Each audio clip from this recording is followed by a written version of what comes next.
Good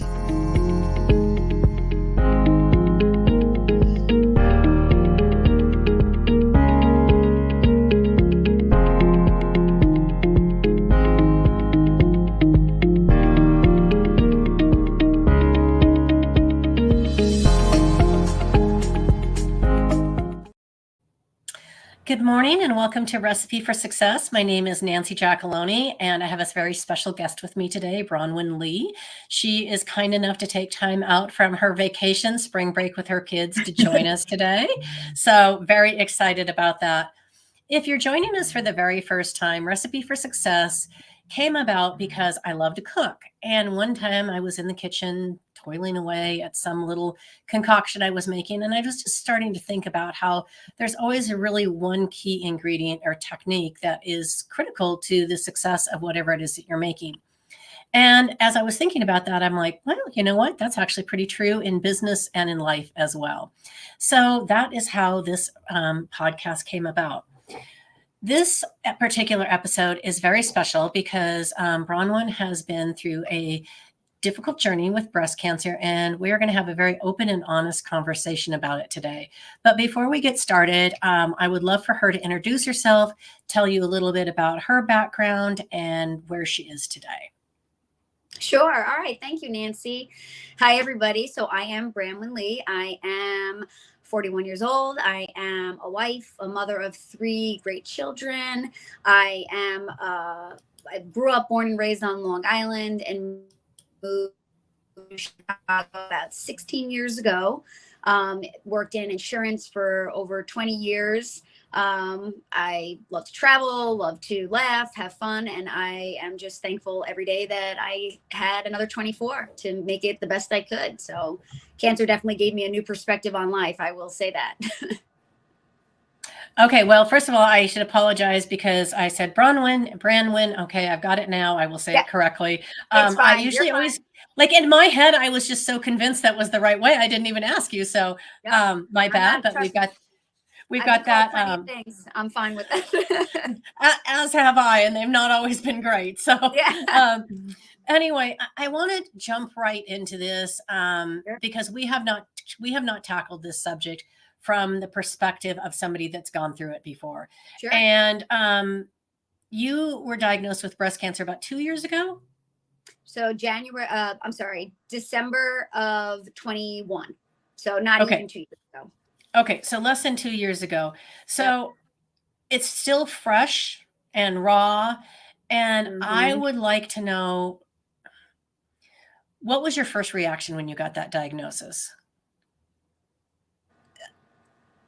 It was almost disbelief, like almost like this can't be happening. Like this can't be real. It's just not, it's not real. But I sort of, once I went always, I'm a big advocate of it, always in my enrollment meetings and everything. I would talk to all employees, your preventative services save lives. You have to, women, you go to your 2 visits a year, you go to your regular doctor, your OBGYN. So I did my normal visit, like at the regular doctor, was at my gynecological visit in August of 21. And I did my PAP, my breast exam, and everything was totally fine. And I had asked at that visit, I'm going to be 40 in November, so I'll make my appointment for my first mammogram. And she said, you know what, everything looks good now. Let's make sure the PAP comes back good. And then you're still going to be 40 next August, so you can just go for a mammogram then. And I said, oh, okay, no big deal. Great, then I'm doing everything I'm supposed to. So I fast forward a couple months, the day before my 40th birthday, so November 29th, I woke up.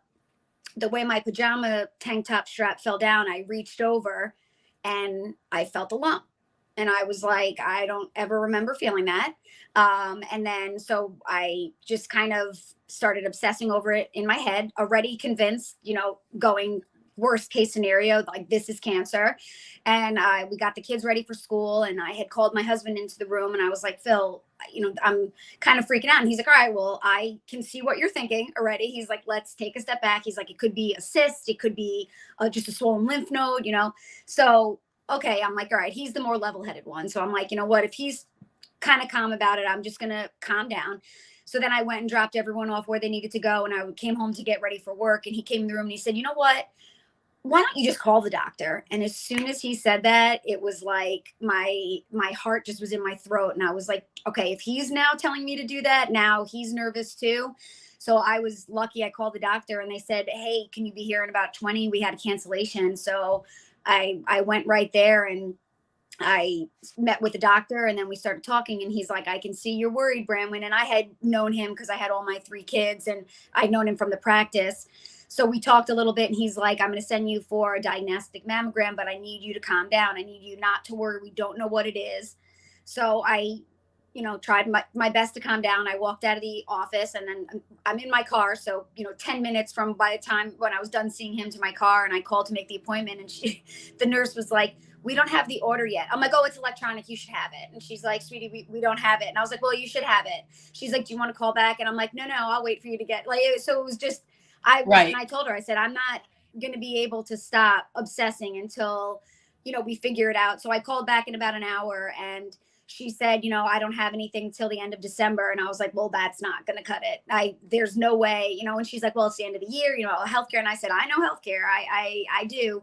I said, but I can come anytime, so they got me in pretty quick after that. And then it was very fast,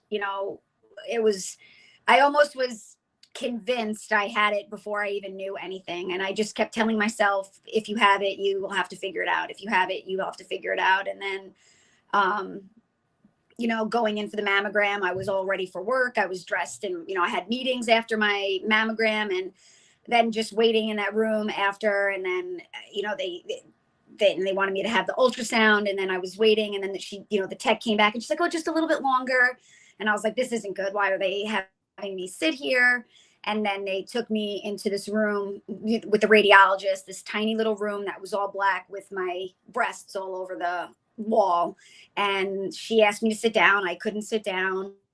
And she said, do you see this right here? It's suspicious. And the only thing I could get out was, why is it suspicious? That's the only thing I could even get to come out. So she told me why it was suspicious. And then and then it was just like, I was just completely numb. I was like, I didn't know what to say. I didn't know what to ask. And then they took me into this other room. And that's when I met Sarah, who is literally an angel on earth. She's a nurse navigator. And she just sat with me and gave me a few minutes, reminded me to breathe, because I don't even think I was breathing. Reminded me that it didn't mean cancer. And then, I had a couple more tests after that. And then, so I felt the lump on the 29th, and I had the breast cancer diagnosis by the 17th of December. So when I got that call, I was actually on a call with one of my clients, with the owner of the company and an employee who we were working through claims with. And I saw the number come up, and I never normally would take a call, obviously, if I'm on a call. And I took the call, and my husband was upstairs working. I was downstairs in the office, and I don't know if he heard or he felt, but he came down and he just looked at me, and he knew. And I kept saying, well, what do you mean? What do you mean? And she's like, well, Brown, it's cancer. It's cancer. And I was like, you've got, like, I couldn't, it didn't sound real. Like, I don't smoke. I don't really drink. Like, I don't do any of the things that I thought. I'm young. I just had my preventative visit. Like, and then here we are. And I just immediately, my first thing was, I don't want to die. I don't want to die. I have my kids, my husband, my family. And it just was like, I can't even describe it. I don't even think I was breathing. And then once I saw my husband get upset, then it was like, I put myself aside, and I just was there to comfort him. Yeah. I know. The day was a lot. It was very crazy. So, I mean, I'm just imagining this, and I'm listening to your words. And one of the things you said is, everybody keeps telling you to calm down. Mm-hmm. How do you calm yourself in that situation? Because I can't imagine. I can see I'm just imagining in my own head, I would be spiraling. I was a lot, but I also then felt like I had to take care of everyone else at the same time. And I normally take care of everyone else. You know, if you know me, I want everyone to be happy. I want everyone to be comfortable. I want to make sure everyone's good and getting along and, you know, doing all the things. And I think I just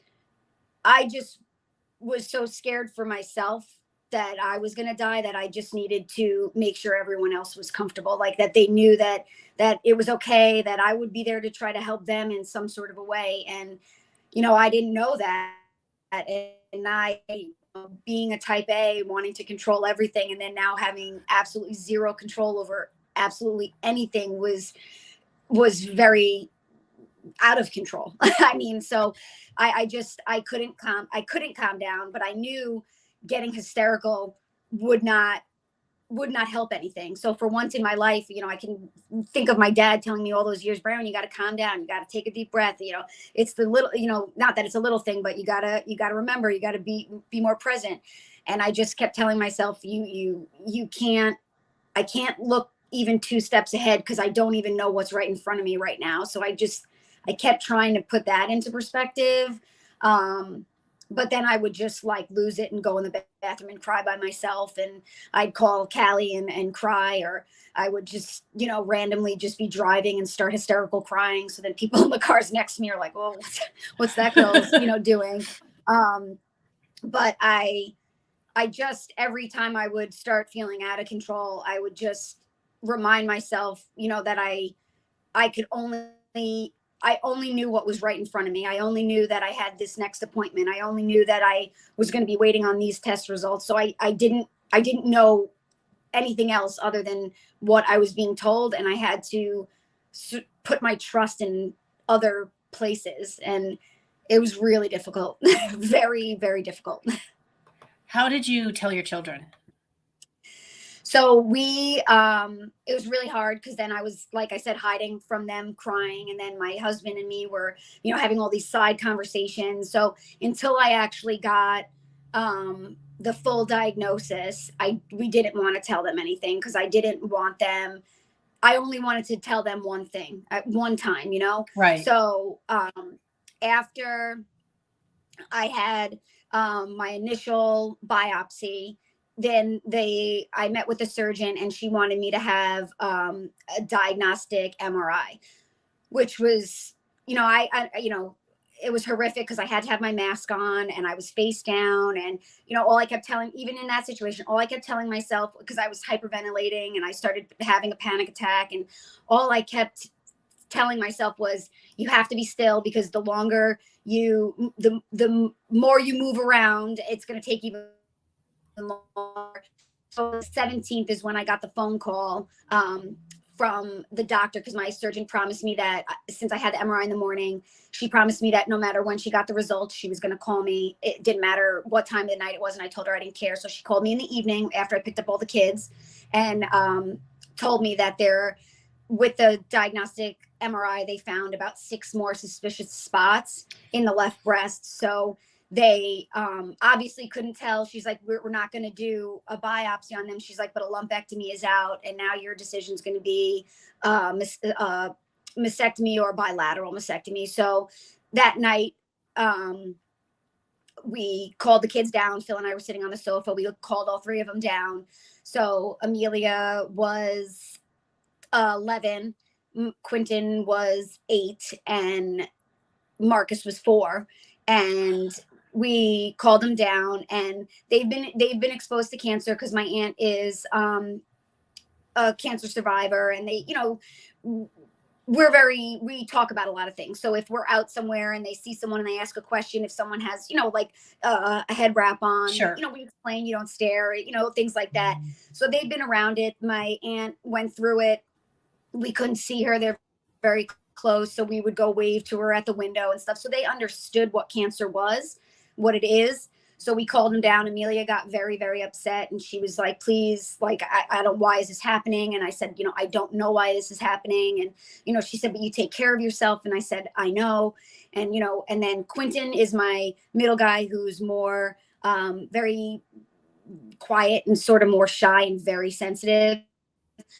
So he just sat there very stoic, like very, very scared. You could see it all over his face. And then Marcus is my youngest, the little class clown, and being 4 years old, I don't think really understood it. So he was just laughing, and then he asked me if I was going to die. And then Amelia yelled at him, and then we all just, and I did my best. I cried with them, and we all hugged, and I just, I told them that, I told them I wasn't going to go anywhere without a fight. So then I told them that that's the best I could tell them right now, and that I just needed them to know that if they had questions, they could ask me and everything. And the hospital, with my nurse navigator, she reached out to the social worker at the hospital, who was another amazing lady that I met along this journey. And she reached out to me and gave me a bunch of materials, age appropriate ways to talk to your kids and stuff. So there's a lot of different resources that, all things I never would have thought of or knew existed. I still wish I didn't know about, but now that I know, Sure. I'm happy there's these resources. So there was different ways to talk to the kids, and we were very open with them with when I had surgery and when they had questions. And then once, the treatment started and everything like that, we kept them as involved as we could, because I didn't want them to be scared if they didn't, if they didn't know what was happening. I didn't want it to be a question of what's happening to mom. I didn't want that. Yeah, I can understand that. Yeah. So technically I had this as two questions, but it's kind of one question. You have 20 plus years in the benefits field. Your job was helping people navigate situations like this, helping people figure out what was going on with claims, et cetera, et cetera. So you would think that this would make it so much easier for you. My guess is probably it did not. You know what? It didn't. I don't think it did, because I don't think I was even in a place that I could think properly to even know what to ask for and how to navigate it. One of the, I've spoken to so many women along this way, and I've met so many incredible people, some men too as well. And my journey's been a lot different than theirs, and I think it's been different just with team of doctors. But because I did ask some questions that I could think of at the time, but I really had a great team with the nurse navigator who helped me coordinate. She made the appointments for me. We did run into some billing things where they didn't feel as though a certain scan was necessary, which is completely ridiculous. And they didn't even let it get to me before they would be appealing it and arguing it. And, the billing department at the oncology office was spot on. So I wasn't getting like a bill and then a rebill. I'm thankful that they were all there, because I think if it's someone else, I would have been able to help no problem, because now I help women that have questions. I jump right in, in the groups I'm in. If they're like, oh, my insurance is saying this, I'm right on it. Oh, hey, you need to talk about this. But with me, I couldn't make sense of it, because I think it was, my head wasn't there. I wasn't there. So I leaned on Callie, and I leaned on my nurse navigator, and I leaned on some of my other friends within the industry. Because I couldn't make sense of it. It just, I guess I was in like survival mode. I'm going to go off topic just a tiny bit, because I think you bring up something really important. And there's a lot of things that are happening within the benefits industry today that are plans that are very broken, that are taken apart and put back together. And their intention is to be the best for the member. They're to provide a good member experience, but they also require the member make some really hard decisions about where the best quality of care is, et cetera, et cetera. And I always had a suspicion about this. And I think the things that are coming out of your mouth are kind of confirming it for me, is that when you or a loved one have a life-threatening diagnosis, that you're in a flight or fight mode, and you're not thinking about, oh, I need to call this person, or I better check prices between these two facilities. You are relying on the people that are there for you. And oftentimes those are your doctors and your nurse navigators. And you trust them implicitly over and above possibly what an insurance company is going to, well, not possibly. You definitely trust them over and above what an insurance company is telling you you need to do or what the appropriate treatment or the appropriate drug is. So I think it definitely provides a perspective shift having gone through this on a personal level for you. Oh, huge. And the stories that I hear now, it's appalling, and it saddens me beyond belief that some of these women that are literally fighting for their life are dealing with a billing issue, or they won't get service until this is paid, or they're fighting to get this process covered when they just had this thing done. And they, and it's disheartening, really. It's honestly, it's so disheartening. And it makes me sad that this is where we are in the healthcare industry. And then it makes me want to be able to do something more about it, which is something, that we're trying to figure out of what we can do, because it's unacceptable.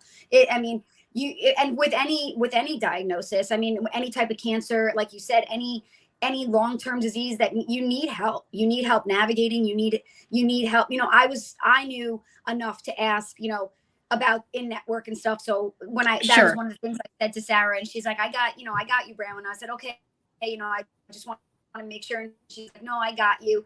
But everyone doesn't have a Sarah. Everyone should have some sort of a Sarah, but they don't. And these women were referred to people out of network, and they just went blindly. And now they have all these bills, and they're like, well, I don't understand why I have these bills. And it's because they were told to go where they were told. And all they could think about was, I have to do what I'm being told because I am fighting for my life. And right.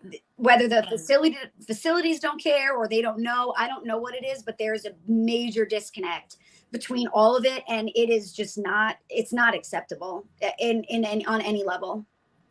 No, it's definitely not. So you had really good people on your side, so that definitely made the journey or the process smoother than for most. But what would you say was the biggest obstacle you encountered in your journey with this? I think there was a few. I mean, I think accepting it was a tough one. Just overall accepting it, that this is now, this is now my path. The trajectory of my life completely changed from, one direction where, you always know about cancer, and you always have the thought in your head, and you always hear, so-and-so's mother, so-and-so's friend, so-and-so, or, people, but you never think it can happen to you. So I think for me, accepting it was a big one. I think a really low blow for me was being let go from a company that I gave everything to, and just to be tossed to the side when it was convenient. That was really a big one, a hard one to accept. And then I think one was also the worry that now everyone has. I mean, I talk to my girlfriends now, and they say that if they see me calling, their stomach drops. And that's sad for me to know that I'm causing that pain to people and that kind of worry. So just accepting that, and then really accepting that I don't know what's going to happen tomorrow. I don't know if cancer's spreading all over my body. I don't know. So it's all just kind of up in the air, and I don't have control over these things over anything. And I guess I really never did. Yeah. Really. Well, as a type A personality, it stresses me out just listening to you say those things. So yep. I can relate. I can empathize. I cannot relate because I have not been through a similar situation, but I can feel, I mean, literally I can feel it when you talk about like how difficult and how stressful that must have been. Yeah. Okay. So you mentioned that you were let go from your job. And let me just be clear, that is in the employee benefits industry, correct? Yep. Were you let go because you were going through your cancer treatment and had to be gone for a while? So I wasn't really spoken to about anything. I never had a return to work conversation. I was never had anything proper that you should have. It was, all I was told was because I could no longer perform the duties of my job. But I never had a conversation of what duties I would be able to do. It wasn't like, hey, Branwyn, can you come back at this capacity and work in this level? Or it just was a call at 4:30 that this is the, end of business today is your last day. Come clean out your office and bring in all your stuff. And I was like, where, what?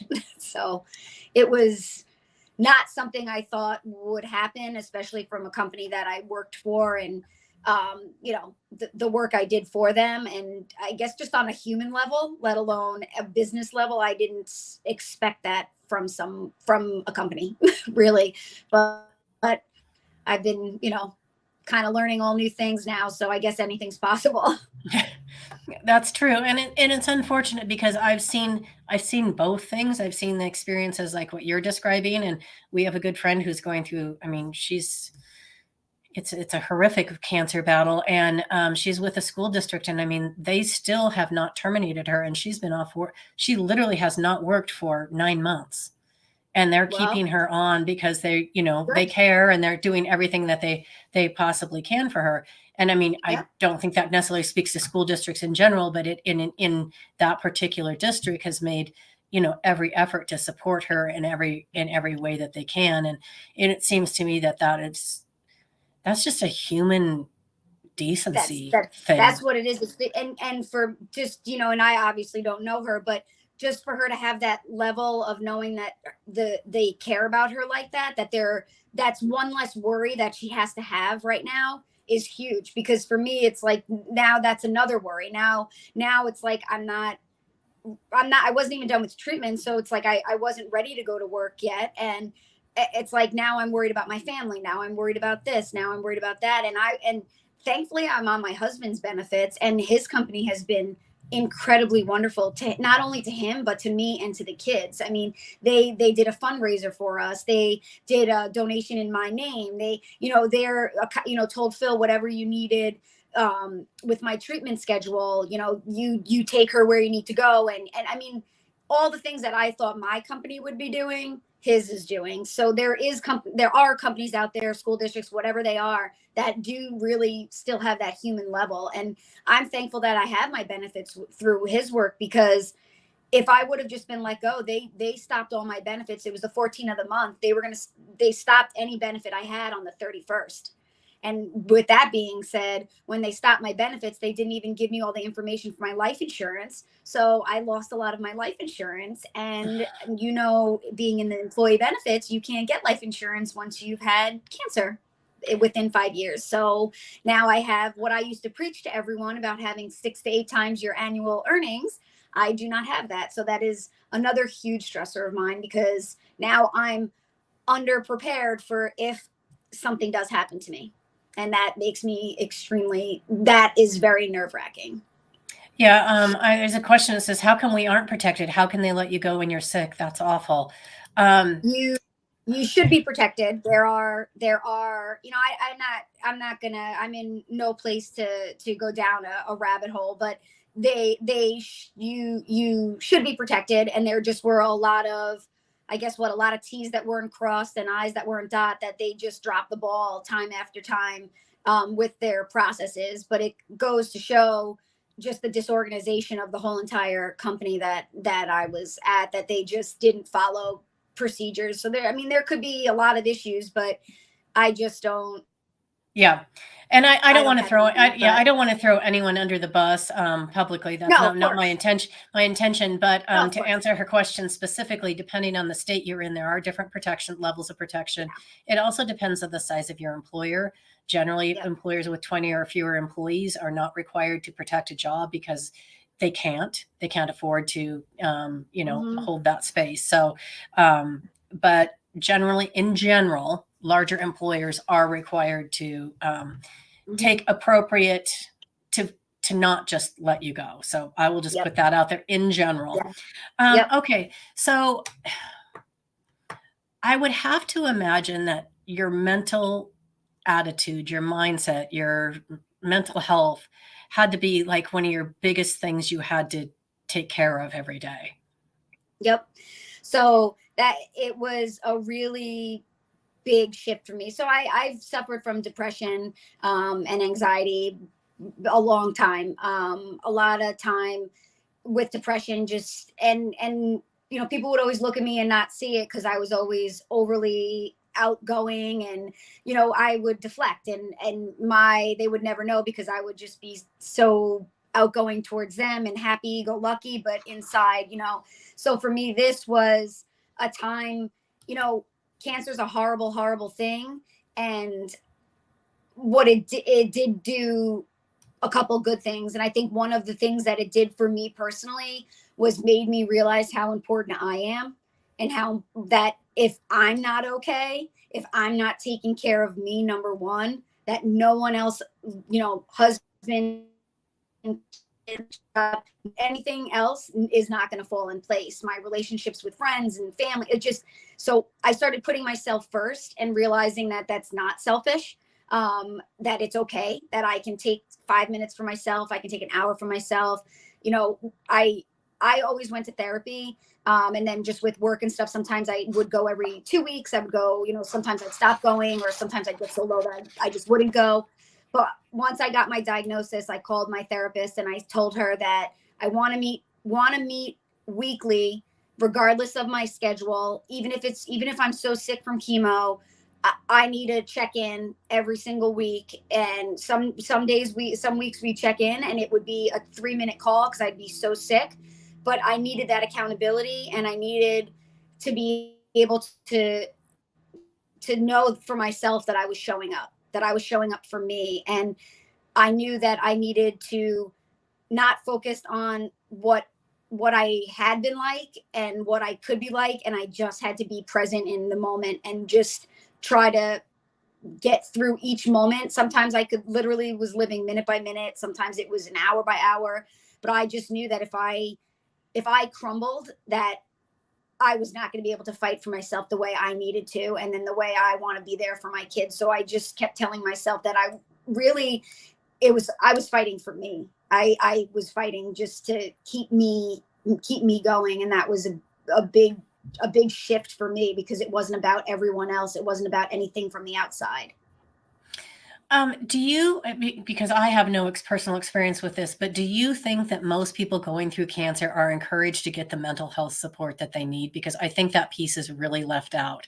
I've not heard anybody else say that to me. And I'm like, all of a sudden the light bulb just went off. I'm like, why is that not part of cancer treatment? You know what? They're not. And Sarah asked me if I went to therapy, if I, and I said, yeah, I do. And then she said, okay. I just wanted to check because there's resources we have. I have the resources, but from the women I'm talking to now, they aren't asked the question. They aren't offered. It's insane to me that it's not something that's on a checklist of, okay, you get a nurse navigator, check, you get, they talk to you about some therapy. I mean, when you're going in for treatment, why doesn't someone maybe come in and talk to you? Why can't, a social worker or something even come in and just chat with you there, check in and give a phone call to check in. I mean, it blows my mind, but it's not even spoken about. It's not even brought up. It is like, they're not seeing the connection between the two. And there's a huge, I think that if I would have just let my mind go to where I normally would have let it gone, I don't think I could have fought as hard as I did. And I don't think that would have helped me personally get to where I am right now. I think it could have went either way. It could have brought me down, or it could have kept me going. And a lot of these women I talk to, it's like they can't do it anymore. They have no fight, and then they have no help. They don't know where to go. And it's sad. It's not okay. No, that just when I was listening to you say that, it was just kind of like a big light bulb moment in my head. I'm like, I've known a lot of people, and I don't think I've ever heard anybody say they've been referred, or, their mental health, their condition has been addressed at all, or services offered or recommended. Oh, absolutely. So so during chemo, it was, when I went to my first oncology appointment, when I went to the surgeon, we talked about it at oncology. We talked about it. And then after I did 33 rounds of radiation. And after, I think it was 10 rounds of radiation, it was like a longer appointment. So they check your skin, they do all the stuff. And then they said, okay, we're going to have you meet with our social worker. She just wants to do a check-in with you. And I said, okay. And then when I met with her, she's like, oh no, this is just our standard procedure. When anyone that comes for radiation after their 10th visit, we just like to sit down and check out where you are and see. And I was like, what? And I told her, I was like, this is so nice that you're checking on me, you know? And then she gave me her card and told me whatever I need. If there was, you know, she's like, I'm really pleased that you're speaking to someone outside, but if you want to speak to someone more specific in the cancer that knows cancer, you know, here's a couple numbers. But she's like, you know, my door's always open. And her office was literally right in the same room, like the office building, you know, floor as my radiologist. And if you needed her, she was there. That you didn't even need an appointment. You could just, when you checked in, said, I'd really like to check in with her, and you could. And I was telling this to one of the, no one has that, and it's brilliant. That's amazing. I love that. I recently saw a video you posted on LinkedIn that you shared while you were going through this process of your daughter shaving your hair off. Yeah. What a beautiful gesture by her, but how, and then she recorded it so that you would be able to see that. Tell me a little bit about that. Yeah. So I cried, so I'm going to try not to cry while you talk about it again. Oh yeah. No, she, you know, my hair started coming out, you know, they told me about 8 to 10 days after your first treatment, your hair will start coming out. And it was probably about 6 days. And I went in the shower, and it, like, you know, a big clump of my hair came out. It was from the underneath. So no one would have really knew that it was coming out, but I came out of the shower and I said, you know, I dried my hair, and I told my husband, I said, let's do this. And he's like, but Branwyn, you don't. And I'm like, no, I want to do it because I'm controlling when I shave my head. This is me controlling it, not cancer. So I got everyone, they all want to help. And Amelia really, you know, it's hard because in one way I feel really bad that she had to grow up. I feel like she grew up very fast in the past year.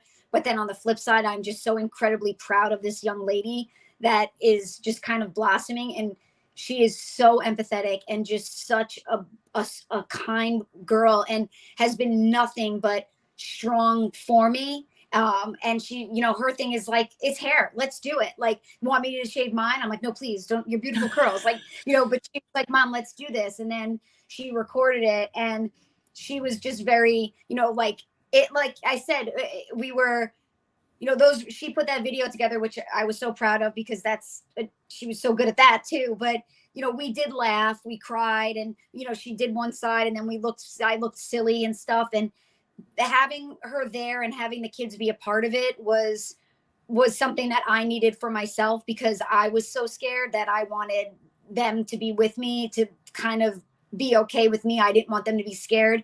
My middle guy didn't. He did it, and then he didn't really want to do it anymore. He said he kind of just stood there very stoic. And then my little guy got scared, and he said he didn't want to look at me. So he ran away and was scared. And then Amelia went and got him, and he came back. And then he told me that I was still his beautiful mommy, even though I didn't have any hair. So that was, you know, hard. But after then Phil did his hair, and, you know, we all just kind of, we just laughed and hugged. And, you know, then they would kind of rub my head and stuff. And I asked them if it was okay if I walked around the house with, you know, if I didn't want to wear the beanie, if it was okay. And at first Quentin was like, please, could you wear it? And I was like, of course I can wear it. And then with chemo and stuff, you're hot, you're cold, you're this, you're that. So then sometimes I wouldn't wear it. So I would, if he came home, I'd put it on real quick. And then he got to a point where he was like, no, it's okay. You could take it off. And then it kind of became like a little, you know, the kids would like rub my head, or we would just kind of joke about it. And I was okay. And I don't want to say okay about shaving my head, but I was more okay with shaving my head because you could at least wear a hat, or you could wear a beanie. But after the treatment was all done, after chemo was all done, I was kind of, my eyebrows got thinner and some of my eyelashes came out, but I thought I missed it. Like, cause sometimes they won't fall out. And about 2 weeks after my last treatment, I woke up and I had one eyebrow and a half of eyelashes.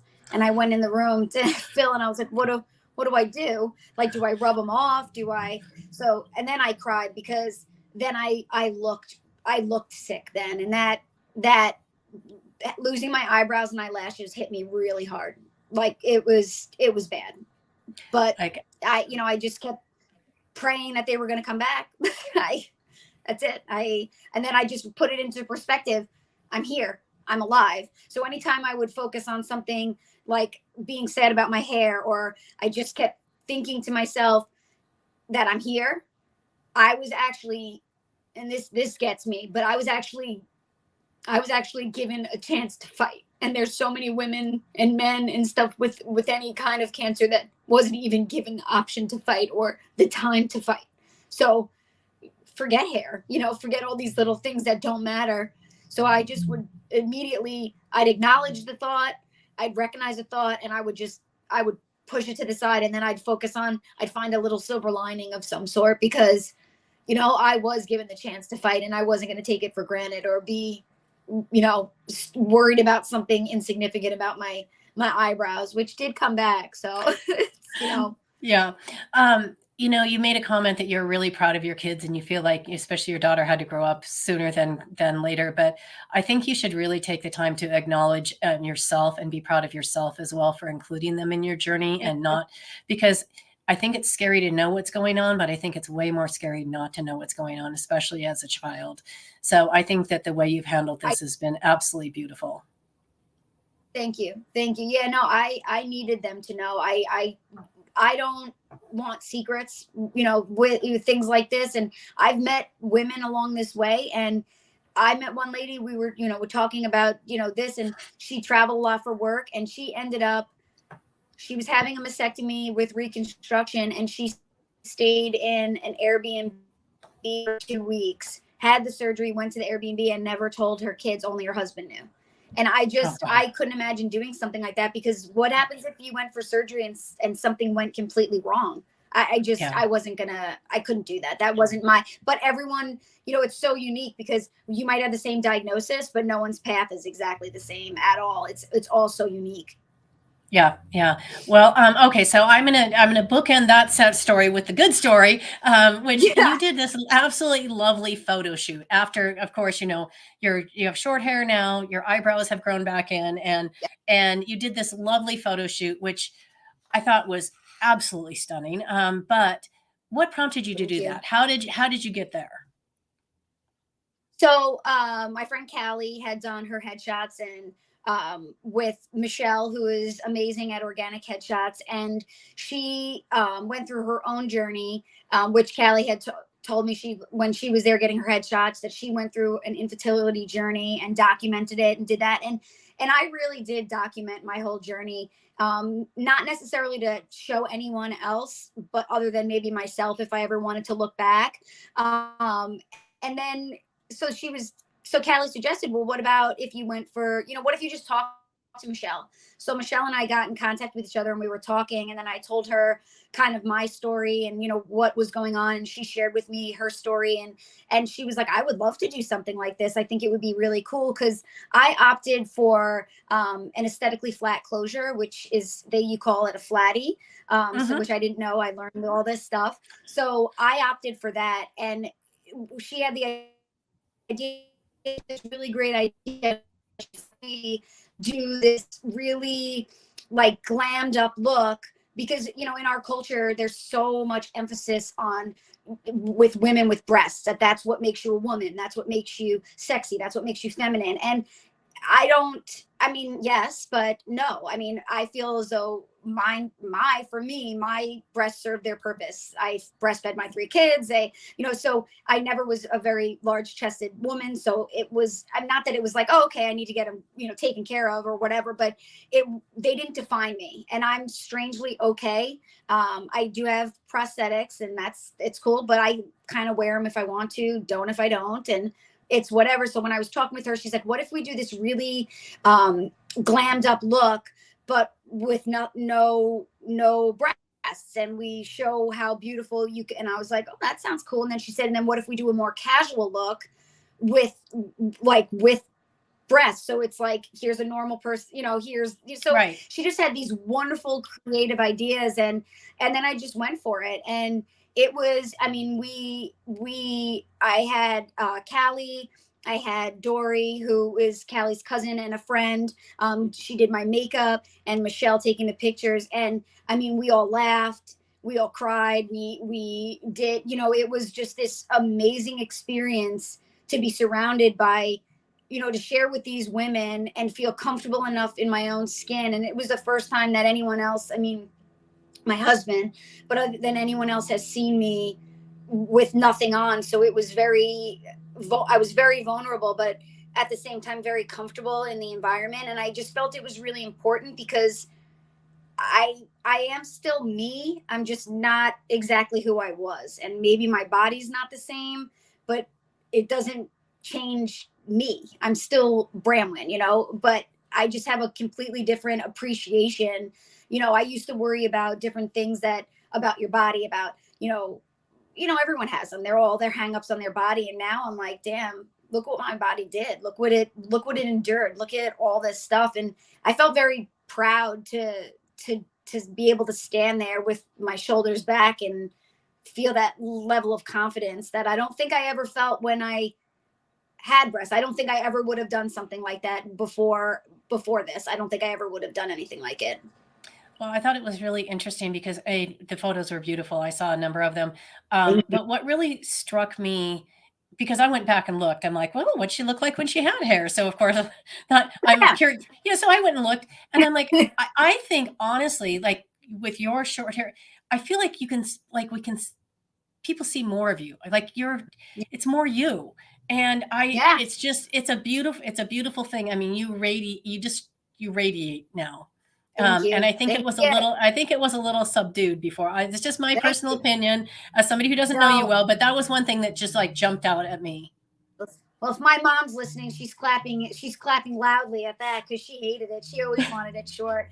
No, I was always, I always would get really nervous and anxious for a haircut. I would get like, okay, only just cut a little bit because I'm too afraid. I was too scared for everything. And now it's like, you see, I have the lines in my hair, and it's like, because I asked my son, what should I do? And he's like, oh, get some lines. And now I go get my hair done. And the first time I got my hair done after I needed to get it cut, I went in there for the very first time, I think, in my whole entire life. And I was not anxious because I thought to myself, and I said it to my husband before I left. I said, because it was a new person, I'm not even really that nervous, which is weird. And I'm like, because what's the worst that can happen? I have to shave my head. Yeah. I'm like, at least I Yeah. have my eyebrows. Like, it's not that big of a deal. So now I'm like, but I never would have thought that before. So now I have Right. this whole new appreciation. And I'm like, why not? It's only hair. I can do whatever I want with it. It can be fun. It should be fun. I love it. Okay, so before we get to our closing questions, we cannot skip over the fact that you are now an ambassador for the American Cancer Society, but you Yes. focused on a very specific area, and I want you to tell everybody about that. Yeah, so Monica, who is wonderful, I kept seeing this ad on my Instagram. It kept being ambassador, and I was like, "What is this?" So finally, it was like, get more information. So I'm like, you know what? I'll do it. American Cancer Society. I put my information in. I told myself, all right, if anyone calls me back, I'll do it. So now let's fast forward. Monica was trying to get in touch with me while I was still doing treatment, and we kind of played phone tag a little bit. And we finally connected. She was letting me know about, it's can raise cancer. You raise funds for all types of cancers, she said, but specifically what I would love for you to be involved in is for women-led cancer research. And again, it's for all types of cancer, which I will fight for any type of cancer. So she said the month of March, which obviously right now, which I actually hit my goal this morning, and I'm super excited for it. She said, it's for women-led cancer research. And so then as I'm learning about this more and more, I'm blown away that, besides all the amazing work that it's done, there hasn't been one woman that's won a Nobel Peace Prize for cancer research yet, which it has to be soon. So it's just all these different things, but specifically women-led cancer research needs to be funded so these things can still continue. So what we're raising money for the whole month of March, since it coincides with International Women's Month and all that stuff, is funds. Anything we raise specifically this month goes directly towards women-led research, which is great. And just the videos that I watched, and some of the scientists that I got to speak with, that we sat in and listened to interviews with, they're all incredible people that can do it. But to be able to tell my daughter what I'm doing, and for her to see these women that are leading the charge in groundbreaking scientific, it's incredible. And then just having her kind of sit there, and even my boys, like seeing that this is all stuff that can go on. I'm very proud to be able to do that. I love it. And so, anybody that's listening, if you have not yet made a donation to the American Cancer Society this month, you That'd be still great. have time. Through Yeah. tomorrow. You can make a donation, and it will Yep. go to Yep. this specific area. Women-led cancer. Women-led Yep. cancer research, Yep. which actually has a really cool name because it's research hers. So I like that. I Yep. thought that was very cool. Me too. Me too. Okay. All right. So we have made it through the tough stuff. Well, some people might think the last part's tough too. But my 5 burning questions, everybody who shows up has to answer. Okay. What is your absolute favorite food in the world, and can you cook it? So I can't cook at all. I'm a terrible cook. I try sometimes, but I'm really not that good. This stumped me because I have a lot of food allergies. So I'm dairy free, gluten free, not by choice. So I was trying to think my favorite food pre knowing all this or not. So I really was stumped. So then I just started thinking about what I do like. And I ended up with tater tots because I love tater tots. So I am going with tater tots, and I can make tater tots. I was confident you could handle the tater tots, so we're good there. Okay, so what's the one character trait you admire most in other people, and why? I think I admire kindness, just because it is not hard. It is something that can bring someone way up, and it is just a nice way to be. I think it just can make someone feel so comfortable in an instant. I agree with you. So if I flip the mirror on you, what's the one character trait in yourself that you're most proud of, and why? I think I would have to say my resilience. I think because just all throughout my life, I'm dyslexic, and I never let that stop me. And, not something I would ever have shared with anyone, and because I was embarrassed of it, but I fought through, and, I realized that it was okay to get the help. And then, all through life, I just kept getting back up. And I know people have had it a lot worse, so I'm not trying to say anything like that, but, then cancer, but I'll get back up. I'm going to keep getting back up until I can't anymore. That's the truth. I love that. Okay, so what's the first thing you would tell somebody to do if they get a cancer diagnosis? What's the very first thing they should do? I think they need to pause, and I think they need to sit with it for a minute, and then they need to sort of put not a very rigid plan in place, but a plan in place of who they're going to tell. And then they need to go get a binder, some sort of a binder, and they need to be able just to keep everything that they need right there. Callie had told me that early on, and it was one of the greatest things that she could have told me amongst a million other things. But keeping everything and having it in one spot and being able to put it away and not have it right there in front of me at all times to remind me was super helpful. And I think another thing I would tell them is there is help out there, and that you just have to ask. You are, and it's like everyone always says it, and I say it now too, and I don't care, but no one fights alone. They don't, and I won't allow them to if they come across my way. No one fights alone. I love that. All right, here's a fun one. What's your secret talent, or something people would be surprised to learn about you? You know what? I don't really think I have any, which sounds sort of pathetic that I don't think I have any like secret talents. I love to dance, so I dance. I don't know. I thought about this too, and I don't know. I really don't know. Secret talent. I mean, I got married from a radio station. My husband called in. There we go.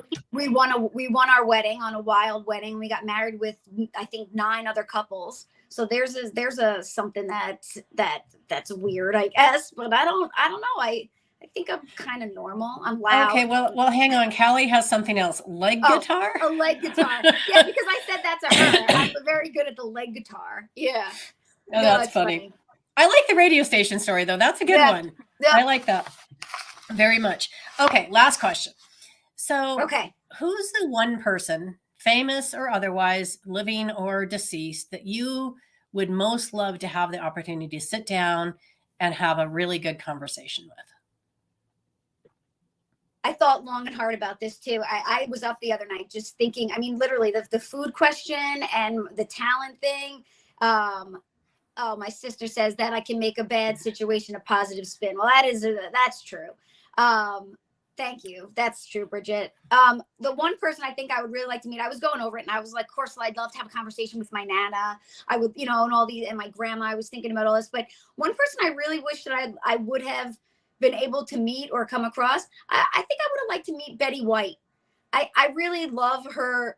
I loved her internal optimism. She was a bright light, funny as hell. I mean, she was hysterical, but she was such a positive woman all throughout her life, her career, whatever came at her, she still remained positive, and it was like refreshing to see her. And I guess I would love to know what made her stay like that and want to be like that. I was thinking she'd be a great lady to have a conversation with. Well, I agree with you. I think she's phenomenal. Yeah. So we have made it all the way through this. You have been amazing. So if somebody wanted to get in touch with you, maybe they had a question about cancer, maybe they just, maybe they're going through it, maybe a loved one's going through it, what would be the best way for somebody to reach out to you? Yeah, they can reach out to me, and you tell me if you want me to post my links, but they can reach out on LinkedIn or Facebook, or I can give my email. If you would post that information at the bottom of this when you're done, that'd be fantastic. If for any reason somebody doesn't find that information and wants to get in touch with Branwyn, please reach out to me and I will put you in touch. But this has been just a beautiful conversation. I appreciate your transparency and your honesty about talking about a difficult situation that you've been through, and just with the grace that you've handled it with. So thank you so much. Thank you for having me. I appreciate it. Thanks for wearing pink too. Yes, I wore pink. So in case anyone didn't notice, in honor of breast cancer. So for everyone else, thank you so much for attending. Next week, I am going to be hosting another live session. This will be another very intense conversation. It's a high school friend of mine who's he lost his wife to lung cancer, and his daughter was murdered within a 3-month period of time, and has recently released a book about it. It's going to be very, and it's not really about that, but it's really about how the justice system let him down and his family down as they were going through this. So I definitely encourage you to tune in next week as well. But thank you everyone for joining us, and have a great day. Thank you.